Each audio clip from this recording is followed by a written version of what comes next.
Today we're diving deep into this ancient wisdom and how you can transform your mornings and your life starting tomorrow.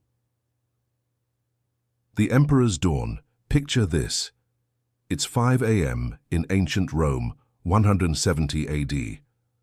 While most of the empire sleeps, Marcus Aurelius sits in his private chambers, not reviewing battle plans or political strategies, but writing to himself. These weren't grand proclamations or royal decrees.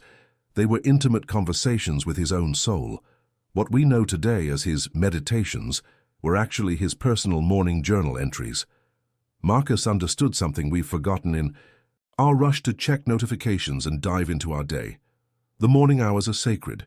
They're when our minds are clearest, when we can set the tone for everything that follows. His routine was beautifully simple. Wake before dawn, reflect on Stoic principles, and prepare mentally for the day ahead. The 3 pillars of Marcus's morning. The emperor's routine centered on 3 powerful practices.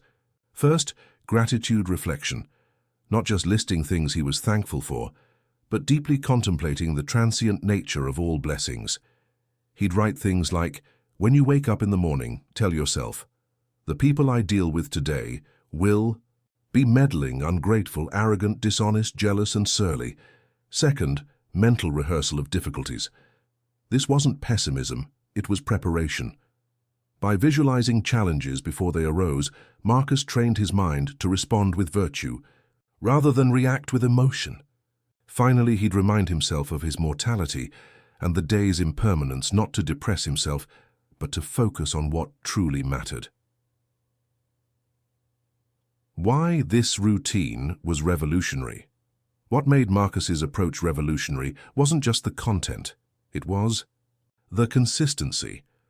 Every single day, whether he was in Rome enjoying luxury or camping with his armies on the Germanic frontier, he maintained this practice. This wasn't about perfection. It was about preparation. Modern neuroscience confirms what Marcus knew intuitively. Our brains are most neuroplastic in the morning. When we feed our minds with intentional, philosophical content first thing, we literally rewire our neural pathways toward wisdom and resilience. Marcus was essentially doing cognitive behavioral therapy 800 years before it was invented, adapting the imperial routine for modern life. So how do we apply this ancient wisdom today?